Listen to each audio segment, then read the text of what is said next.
You guys want to do a new intro or anything like that? Introduce yourselves or... No. Dr. Lennon with a master's in abnormal psychology. I was her senior thesis. Thank you, Herr Doctor.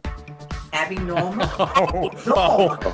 You can call me the head doctor. That wasn't nice. Lauren? Just grab the first thing out of the closet. I'm not wearing any pants, though. Lauren and Keithy would get along with George really well, I think. Yes. Already did last week.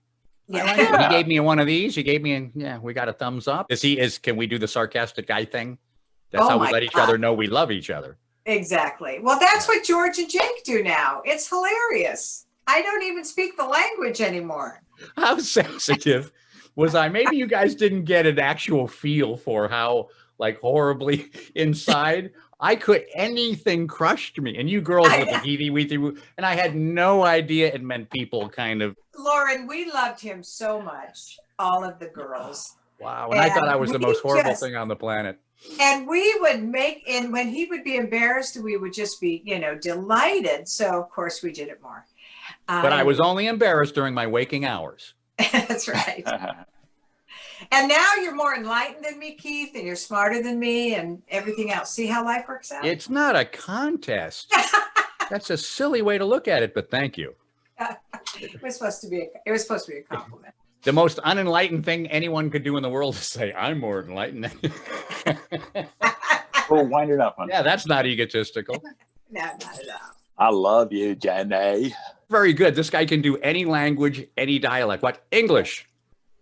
Englishman. Hey, do you want a Brit, a Cockney accent there, mate? Or do you want the regal kind of talk like this? Oh, He does more than one. That's the only one I do. Like hip hip, cheerio. Oh, governor. Or there's the Queen's English. Hello. I'm using only myself. Yes. Same thing as a Japanese man. How you do? How you go? Well, at least that wasn't stereotypical. What's your name? Not a bit. Yeah, no. Hey, you know what? eastern lower tip of Sri Lanka. How are you paying for your tech support call today, sir? Not the West. Not the West. No. Oh, yeah. Damn. When I was counseling people, there were many, many people from all walks of life whose first language was different than mine. Unfortunately, I only speak English, which makes me very handicapped. But some of the accents were really difficult to have a two-way conversation. But people from East India, I think that accent is the most beautiful. So beautiful. I don't know. French. They can cuss you out in French and it sounds great. You're like, that sounds nice. That's great. Yeah, the last three letters. It's the language of angry love. Oh, yeah. No, you know what, Keith? That the next time you're with your lover, lean over and whisper in her ear in the language of love. Vietnamese. Sorry. That was the most difficult accent for me. It was by far the most difficult accent for me. It is. Yeah. I will try what you said, but I'm going to try that with my wife first. Yeah. German, on the other hand, scary. You can say the most pretty things in German, and it just sounds like you're hacking up a lung to me. Yeah, it's like, scary. Yeah, it's a scary accent.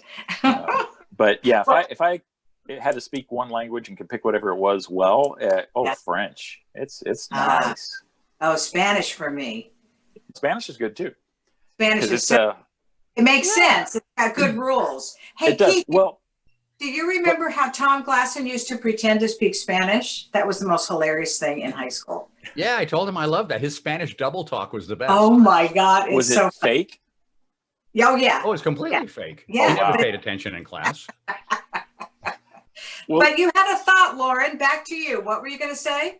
I was just going to say, you talk about Spanish. It is very logical because the little bits of Spanish that I know, it makes sense. But I lived in Korea for 3 years, learned to read, write, and speak Korean. And I was pretty fluent while I was there. But I learned to read, and write Korean and stuff.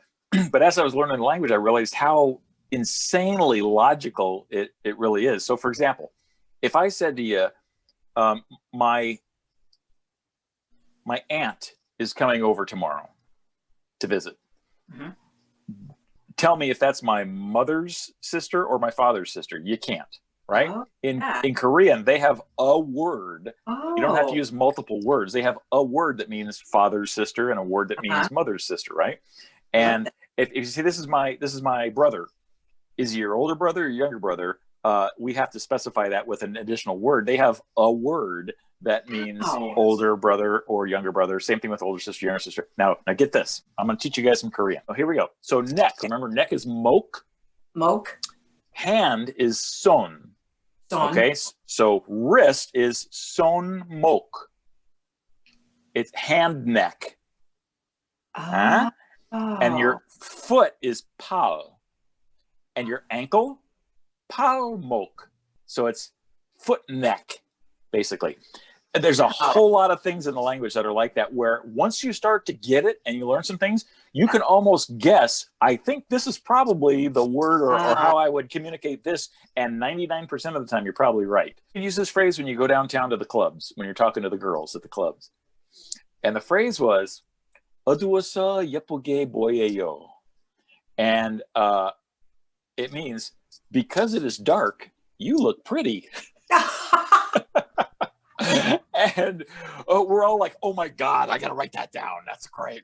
And later that day, I used it, and it didn't get the laugh that I hoped it would from a club girl. Go figure.